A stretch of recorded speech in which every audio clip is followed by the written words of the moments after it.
नमस्ते दोस्तों, कैसे आप सब लोग। उम्मीद करती हूँ आप लोग बहुत अच्छे होंगे। मैं रमा आर्या फिर से आप लोगों का अपने YouTube channel India's beauty and culture में बहुत बहुत स्वागत करती हूँ। दोस्तों, एक व्यूअर की सजेशन आई है कि हम बलगम को कैसे बाहर निकालें अपने शरीर से।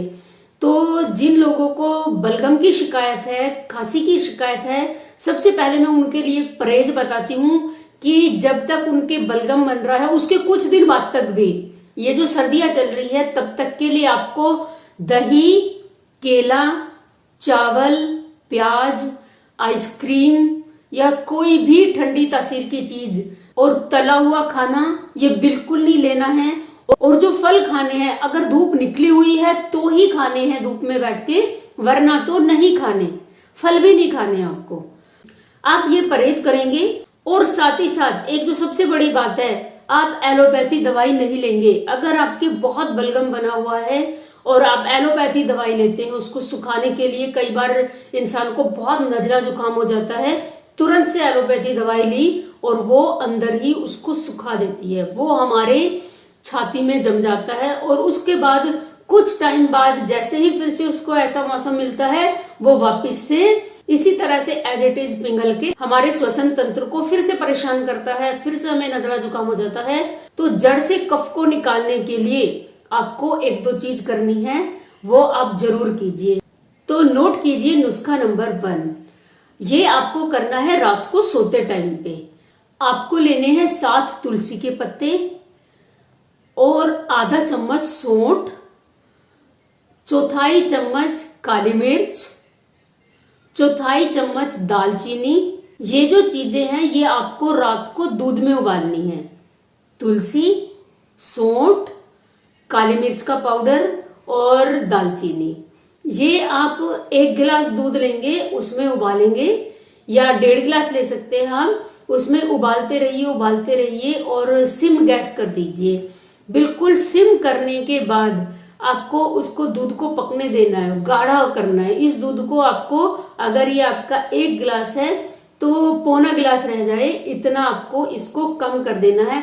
अगर आधा गिलास रह जाता है तो और भी अच्छी बात। दूध जितना गाढ़ा होता चला जाएगा उतना ही आपके लिए बहुत बेनिफिट रहेगा। तो जब ये अच्छे से पक जाए और ये अपनी क्वांटिटी से कम हो जाए तो आप इसको छान लेंगे। छानने के बाद आप इसके अंदर डालेंगे पताशे। जो पताशे होते हैं मीठे वाले, वो आपको इसके अंदर डाल लेने हैं और इतने डालने जितना कि आपको मीठा दूध पीना हो। उतने डालने के बाद इसको आप मिक्स करेंगे और गरम गरम ही इसको पी लेंगे। पीने के बाद आपको खुली हवा में नहीं घूमना। जब आप ये पी लोगे उसके बाद आपको अपना मुंह ढक के बिल्कुल आराम से लेट जाना है, सो जाना है। बस बिल्कुल आखिरी वस्तु के रूप में आप इसको लेंगे।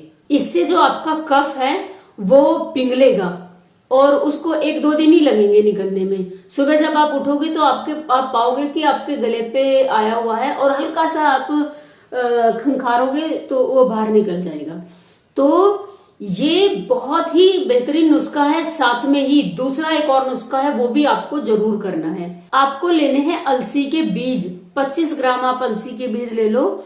आपको अलसी को कूट के थोड़ा दुड़दुड़ा पाउडर बना लेना है। अब आपको एक स्टील के बर्तन में पानी लेना है। बहुत ध्यान से नोट कीजिए ये सारी चीजें। आपको लेना है 2 गिलास पानी, उसमें आप ये पाउडर डाल दीजिए और इसको पकने दीजिए। और पकते पकते पकते पकते जब ये आधा रह जाएगा, यानी कि 1 गिलास रह जाएगा, तब इसमें आपको पताशे डाल देने हैं। उतने ही जितना मीठा आपको पीना है वो पताशे डाल के आप रख दीजिए। आपको पूरे दिन हर 1 घंटे के बाद आधा आधा कप ये अलसी और पताशे का काढ़ा लेना है। इस तरह से जब आप पूरा दिन करोगे और रात को तुलसी और सौंठ वगैरह का दूध पी के सोओगे, अगले दिन आप पाओगे कि आपका बहुत सारा बलगम निकला है। जो सूख के जम गया होता है वो भी सॉफ्ट होके बाहर निकल जाता है। ये प्रक्रिया आप 3-4 दिन कीजिए, आपको बहुत राहत मिलेगी। आपका अगर नजला जुकाम बहुत ही ज्यादा पक्का हुआ है वो भी ठीक हो जाएगा। आपको ये ज्यादा दिन करने की जरूरत नहीं पड़ेगी, 3-4 दिन में ही आराम आ जाएगा। अगर आपको 1-2 दिन और एक्स्ट्रा लगते हैं तो आप एक्स्ट्रा कर सकते हैं इसको। तो आप ये नुस्खा अपनाइए, 100% इससे आपको लाभ होगा। उम्मीद करती हूँ ये वीडियो आपको अच्छा लगा होगा। वीडियो अगर अच्छा लगा है तो प्लीज लाइक जरूर करें। चैनल पे नए आए हैं तो चैनल को सब्सक्राइब करके बेल बटन जरूर दबा देना। आपकी कोई सजेशन हो कमेंट बॉक्स में जरूर लिखिए, आपके लिए वीडियो जरूर बनेगी। ये वीडियो कैसा लगा ये भी मुझे जरूर बताइए, मुझे खुशी होगी। और मिलती हूँ किसी नए वीडियो में किसी नई इंफॉर्मेशन के साथ। तब तक के लिए आप मस्त रहिए, स्वस्थ रहिए, खुश रहिए। Bye bye.